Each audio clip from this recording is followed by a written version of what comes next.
Bonjour à tous, alors je vous présente Warrior, qui est un cailleton qui a maintenant, alors attendez, il est né le 2 donc il a 12 jours et c'est le seul rescapé d'une couveuse que j'ai eu la mauvaise idée d'acheter. Et donc j'ai eu beaucoup de problèmes avec cette couveuse. Et voilà pourquoi je l'ai appelée Warrior. Et tout ça pour vous parler donc du fait que je vais vers un élevage de cailles. Donc j'ai recommandé des œufs et j'ai racheté une autre. Ouais, je me suis fait rembourser l'ancienne et j'ai racheté une autre couveuse qui celle-là a des températures qui semblent stables. Voilà, je suis en train de faire des tests avant de mettre les prochains œufs.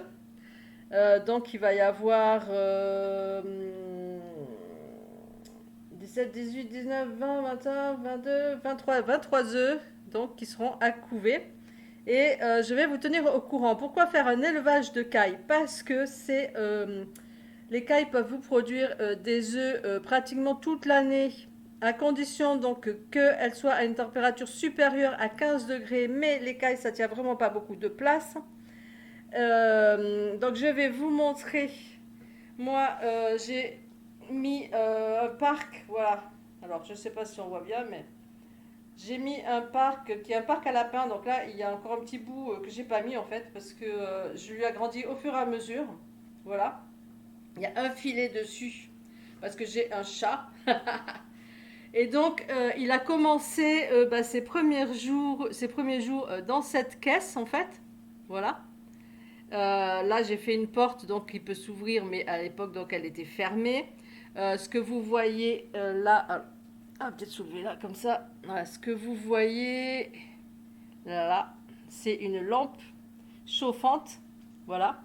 Donc qui maintenant est bien haute parce que je remonte la température au fur et à mesure. Il faut savoir donc que les cailles, elles ont un avantage. Alors moi évidemment, je vais pas les manger, mais au bout d'un mois et demi, donc soit elles pondent, soit elles sont disponibles pour de la viande. Les œufs de caille sont vraiment assez demandés parce que moi j'ai vraiment galéré pour trouver quelqu'un qui me vende des œufs de caille fécondés. Donc ils sont surtout demandés pour être fécondés. Ce sont des animaux qui ne font pas beaucoup de bruit contrairement aux poules. Ça chante pas, etc. Donc c'est quand même vachement discret. Après, évidemment, ça va dépendre du nombre que vous avez. Il faut un mâle pour 3 femelles à peu près. Donc, moi, je pense, enfin, si je peux, ça va être de garder à peu près, enfin, pour 3 4 femelles, on va dire. Donc, dans l'idéal, ça serait d'avoir 8 femelles et 2 3 mâles, quoi, voilà. Dans l'idéal, et de vendre, si possible, on va voir par rapport à ce que j'ai. On va vendre je vais essayer de vendre le reste pour voir.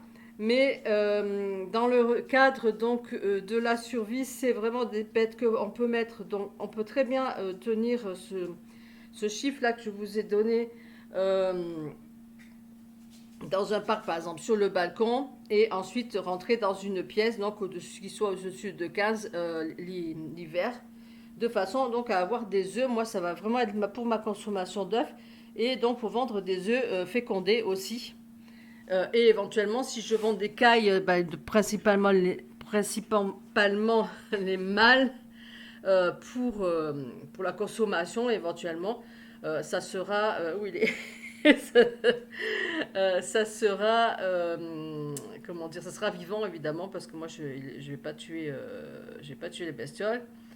Mais voilà, moi j'ai eu des poules, ouais, ça consomme beaucoup, ça consomme beaucoup de grains. Je dis pas que les cailles ne consomment pas de grains, parce que alors, ce qui va se passer, c'est qu'ensuite Warrior va sortir dehors, bien entendu. Et moi, ce que j'ai prévu, c'est. Où il est passé?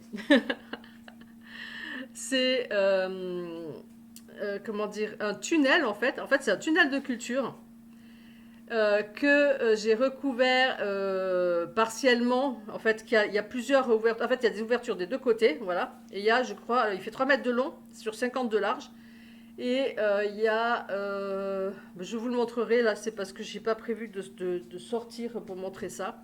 Mais je vous prendrai en photo et je vous le montrerai. Donc en fait, je vais faire les deux bouts en fait qui vont être recouverts et là où c'est qu'il y aura des petites maisons, des petits trucs pour qu'ils puissent s'abriter. Et les autres donc peuvent être ouvertes en fonction voilà, du froid, du chaud, du etc. Voilà. Évidemment, c'est recouvert de grillage très très fin et sur le haut de filets comme celui-là en fait. Voilà, tout simplement. Par rapport à mon chat, éventuellement des chats de voisins, etc. Moi, je trouve que c'est un animal vraiment extraordinaire. Dans son évolution déjà, parce que j'ai élevé des poussins, enfin des poules. Moi, j'avais des nègres soies donc qui me couvaient à peu près tous les œufs des oies de poule.